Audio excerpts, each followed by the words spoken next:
Be sure to stay tuned for Video Zone after this feature presentation.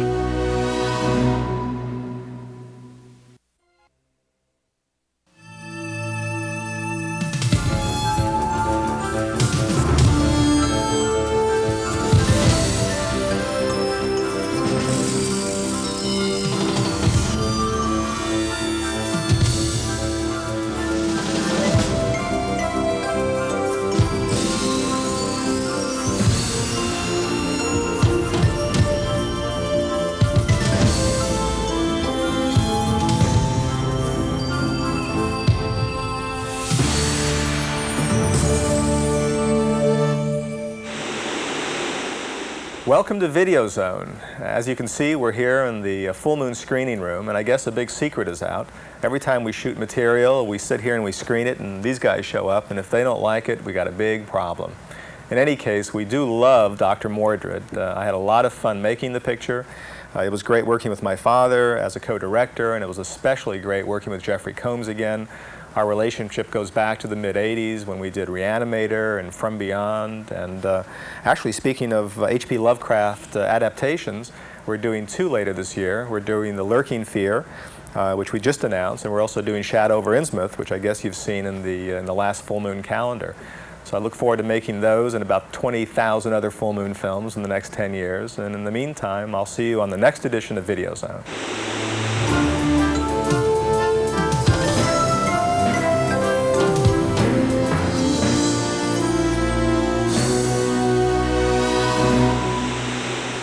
Wizardry, sorcery, and dinosaurs walking the earth. A prescription for movie magic, written by Dr. Mordrid. Full Moon's latest and greatest release. Charles Band, chairman, creator, and mastermind of Full Moon Entertainment, takes time out to direct. He manages to juggle directing with other Full Moon responsibilities by sharing the job with his dad, veteran film director Albert Band. You say action, I'll say cut. He's directed most of it. I came in when he was busy. Well, we do have that routine. I'll say something, and even if it's right or wrong, I'll say something like, okay, now the actor's going to move over there. Is this a good shot? Yes. It's the Ed McMahon yes. Or he'll say it, and I'll go, yes. Charlie was on all my sets when I was directing movies in Europe from the age of, I would say, 9, 10, 11, something like that. Yes. Yes, so it's an old relationship. Yes. There are more bands involved in Dr. Mordrid than the directors.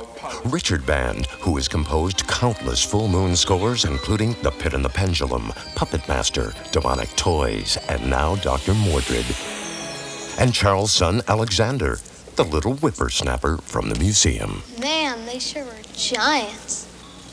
I remember them being much bigger. Action! Jeffrey Combs, star of Reanimator and From Beyond, is Dr. Mordrid. Move it, you're dead. He's a good sorcerer. There's such a thing as a bad sorcerer, and as we have in this movie, and a good sorcerer. Hands! Whoa! Whoa! Hands down. Good hands. Good hands. It's make-believe. You know, when you were a kid and you used to put a towel around your neck and run around the backyard and, well, maybe you didn't, but I did. And then I wanted to be Zorro, and then I wanted to be Superman. And now I'm Dr. Mordrid. You're a fool, Anton. If the people of Earth knew what you really were, they would kill you. Brian Thompson plays one of Full Moon's vilest villains, Cabal. Cabal is a several thousand-year-old being who has over the years gained ultimate wisdom as to the use of chemicals and can use these for his own selfish purposes. Definitely despises Dr. Mordrid and anything to do with the word good. In other words, Mordrid would be the student to bring the teacher a shiny apple. No, I had the shiny apple also with the razor blades in it. Same shiny apple, just different contents. As tough and as strong as Brian is, he saves the real-life dangerous stuff, like stunts, for the experts, stuntmen.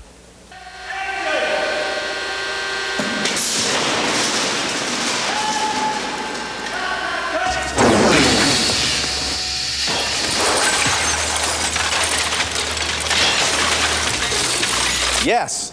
Yes. Balancing the evil with good is Dr. Mordrid's love interest, Samantha, played by Yvette Kniper. Samantha's determined woman. She knows what she wants.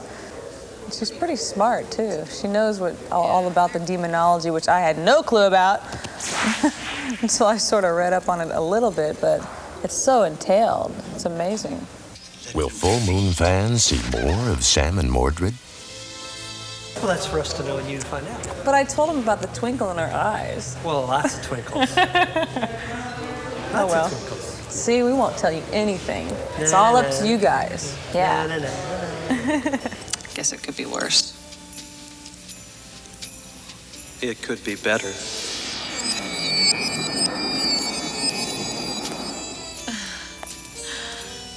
Much better. I think there'll probably be a second one. That I have no inside information. I just think that they'll probably, because it's interesting. It's fascinating. Yes. Dr. Mordrid takes place in New York, but was shot in Los Angeles. The mystical fourth dimension was shot in an even more mystical location, David Allen's studio. Yeah, this is the castle for the fifth dimensional world. This was designed by Dennis Gordon and built by Dennis and some of his artisans. In the movie, it was lit more or less normally, and this portion of the miniature tries to duplicate that area of the set that was built for the live action. And sometimes this castle has been used to complete the portion of the set that was never built and is put in with split screen so that we see what looks to be a larger part of the whole structure. David Allen has been animating inanimate objects for years, beginning with Gumby in the 60s, to the Pillsbury Doughboy in the 70s, to an Academy Award nomination for the young Sherlock Holmes in the 80s. David Allen continues to give Full Moon films that extra touch of magic. Those 15-foot skeletons that everyone is reacting to in terror are in reality only 6 inches tall and never showed up on the set, except for the foot of Tyrannosaurus Rex. That was like about a half-scale foot of a actual Tyrannosaurus of this character here. So that was a pretty straightforward perspective effect shot, the kind that had been done since the silent days. When you see the movie, hopefully you will believe that you're in some kind of a hall of fossils. We don't have any, in fact, in the set. There was never anything there at all, not even parts of a full-size one. Tell that to the poor security guard who's destined to be T-Rex hors d'oeuvre. This little man, there's one scene in the movie where the Tyrannosaurus here in the background picks him up. And the tie it's just a little piece of strip lead, so that it can be animated, be waving around. Shooting a stop-motion animation sequence is extremely time-consuming. The models will be moved 24 positions for 1 second of screen time, and to shoot 1 foot of film in 1 hour is considered a rapid pace. With time at such a high premium, David Allen subjects his subjects to screen tests. The incoming scene is an animation shot that we did a few days ago, and the test was done to try to help determine what camera speed we should use so that the speed of the animation fall and the speed of the large head that comes down and shatters will cut together. Most of the scenes of the dinosaur skeletons are done through model animation. And this scene, however, where it has to fall and shatter, seemed to me to be a little too difficult to animate convincingly. This is the overscale model of the miniature dinosaur that we've been using in all the other scenes. It's made of a special type of plaster so that when the head hits, it'll shatter. That's fine, okay? All right. Yes. We all know that when things get a little crazy, someone always remarks, there must be a full moon tonight.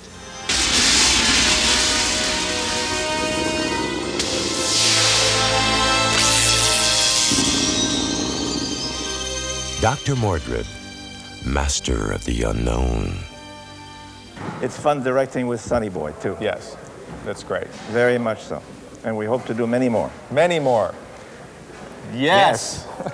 Pretty silly, huh?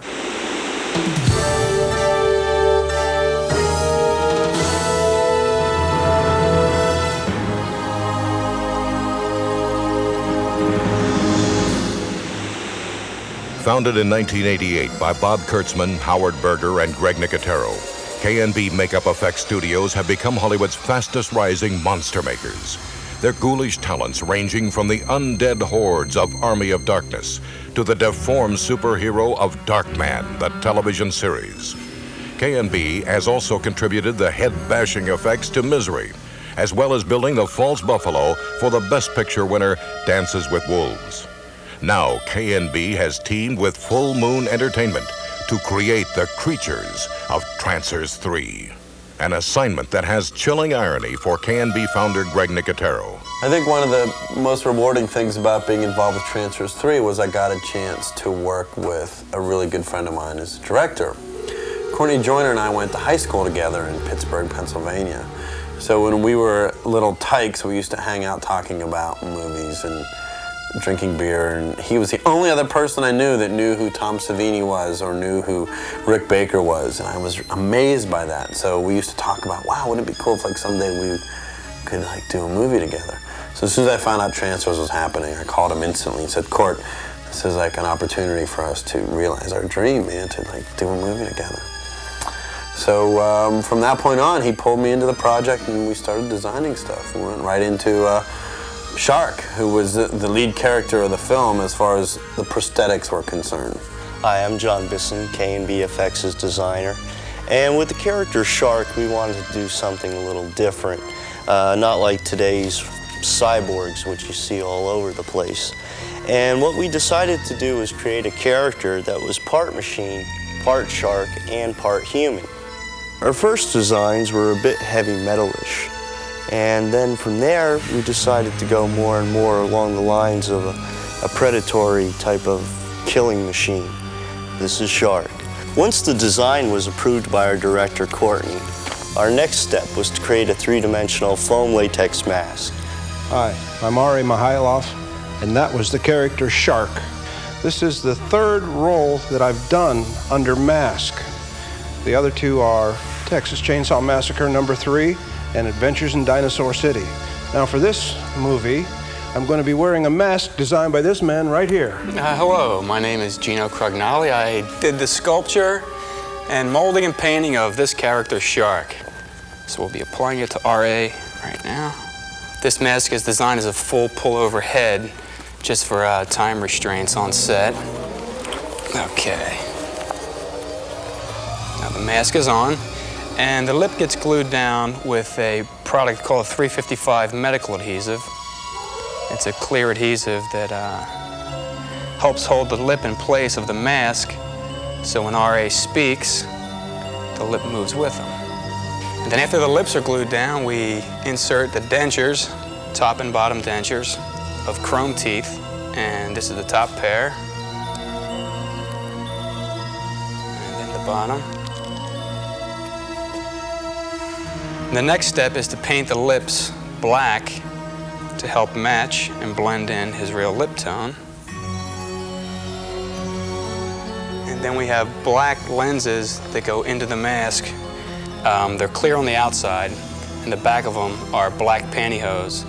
So they read black from the outside, but RA can see out through them. And we pop them in and out between takes to give RA a break and stop them from fogging. Because at 300 human pounds, one can sweat under a mask. Where is Jack Death? What we see here in front of us are several generic prosthetics and appliances. Here we have a bullet hit to the eye prosthetic, basically simulating the fact that a bullet went through this poor sap's eye, blasted the muscle out. Very, very unhealthy.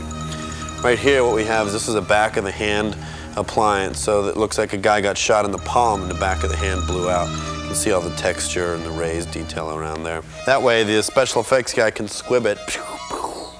Another horrifying thing that we don't want happening to us every day. Here we have a live cast of an actor named Don Dow, who plays Steven in the film. So what happens is he can't control the fact that he's a trancer, so he spontaneously trances to a level 5. I think it's a level 5. Level 5. So what we did was, we had several stages of prosthetics to transform this very friendly-looking person into a horrible killer. First stage of the makeup basically accentuated the brows and the cheekbones. Courtney Joyner, the director, and I had come up with an idea where we worked on doing a London after midnight type of makeup where the skin was all twisted and wrinkly. So this was the first stage, and then the second stage we accentuated those aspects as well as aspects of the actor's face to make it look more sinister and menacing, almost like an animal.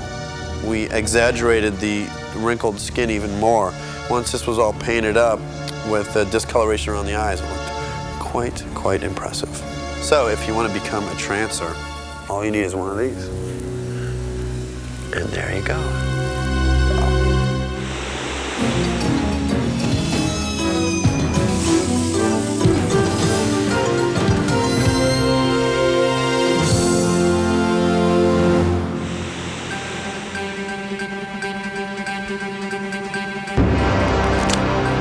He's a trancer hunter, stranded in our century, out of enemies. That's right, folks. It's time to take advantage of our holiday rates at Jack Death's Detective Agency. Out of luck. I thought we agreed on a clean break. This is the greatest Christmas present I've ever had. And out of time. Where is Jack Death? Where is Jack Death? What the hell are you? You must come with me. But now, Jack Death is going back to the future to take care of old business. Welcome to hell, Jack. Did you give him his assignment? I'm gonna send you back down the line to kill the transers at this source. Find the son of a bitch who started this thing and send his ass.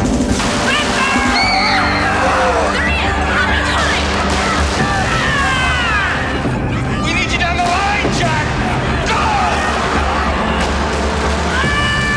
You'll see me again, Alice. You better get to Lena. Go! Can I help you? I know this is a hell of a shock. I would have called first. I got some transfers to send you and I need your help.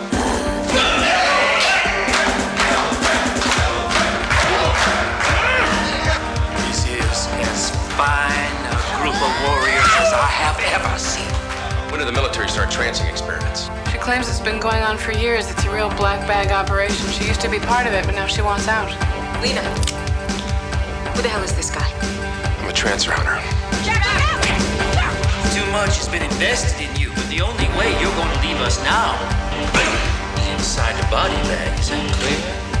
Just watch my eyes, Jack Death. Only squids can be trans. Listen to my voice. Once a soldier is in place, his mind can be turned over to me in a matter of minutes. You're not gonna get me, I'm Jack Death. You have no idea what my soldiers are capable of. Attention, everybody! This is Code Red! Private Garrett is trying to escape with the prisoner! Jack!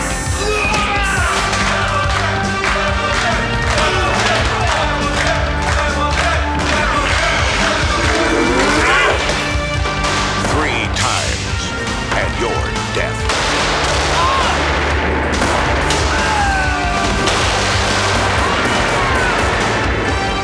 Tim Thomerson,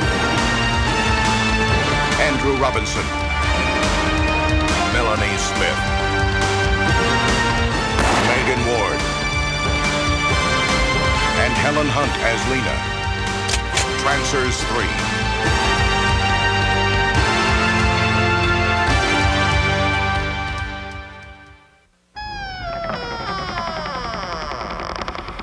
The entire town of Pahuta is tuned to Superstation 66.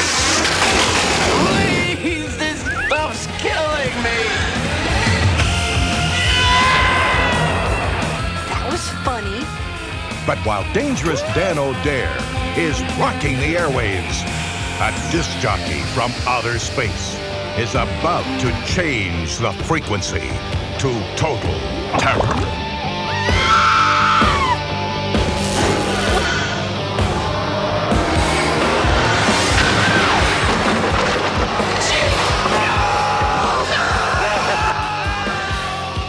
Can you believe this guy? What a maniac.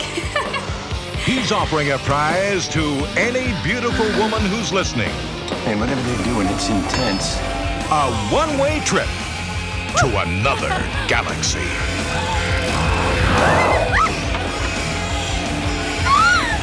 It really sucks.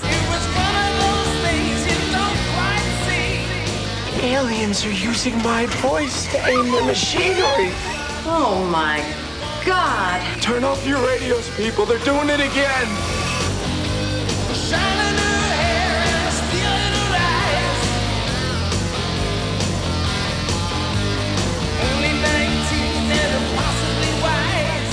Bad channel. In space, no one is safe from rock and roll.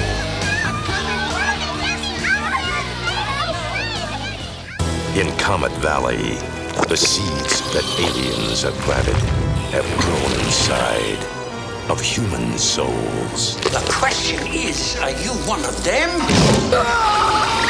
Or one of us? We can't be sure about anyone anymore.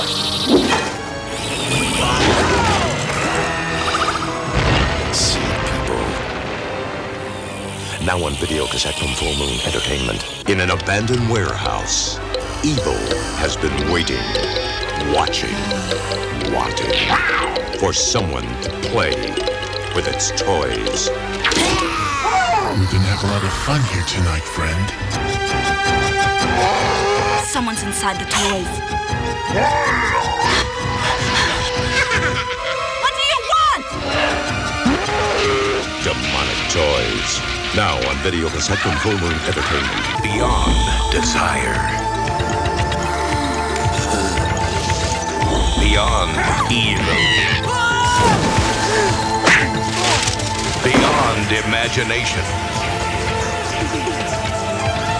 lies the doorway between heaven and hell.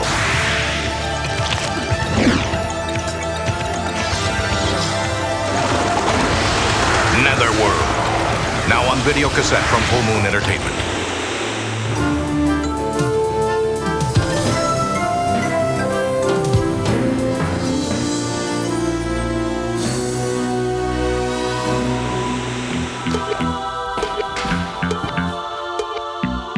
Hi, Full Moon fans. I'm Charlie Spradling, and I'm here on the set of Transfers 3 to tell you about our hottest new collector's items. Moonstone Records has just released the newest soundtrack from our movie Bad Channels. This CD has over 70 minutes of songs by such great new acts as Psychotic Symphony, DMT, and Fair Game. Even the legendary rock band Blue Oyster Cult performs 2 songs, as well as the movie's original score. At Full Moon, our imagination just keeps growing, especially with our new trading card sets from Seed People and Bad Channels. Now you can learn the secret origins of monster planets and intergalactic bands. The cards also have full-color drawings of your favorite characters. But our wildest moving pictures are our comic book versions of Doll Man and Demonic Toys. Malibu Graphics keeps pushing Brick and Jack to the limit, so be sure to pick up these 4-issue limited series at your local comic store or newsstand. It's a hot summer here at Full Moon. There's no better time to wear our t-shirts than now. Our latest silkscreen hits include Netherworld and Demonic Toys. What do you think? You can also get your official Full Moon t-shirt when you join the fan club. $20 also gets you a subscription to our Moon Flash newsletter. It's the first and best way to get news on our upcoming films and our behind-the-scenes Full Moon magic. For more information about becoming a Full Moon fanatic, you can call our hotline at 1-800-999-9559 or write to Full Moon Entertainment, P.O. Box 526, 8721 Santa Monica Boulevard, West Hollywood, California, 90069. Thanks for watching Video Zone. Keep sending me those letters and I'll see you next time.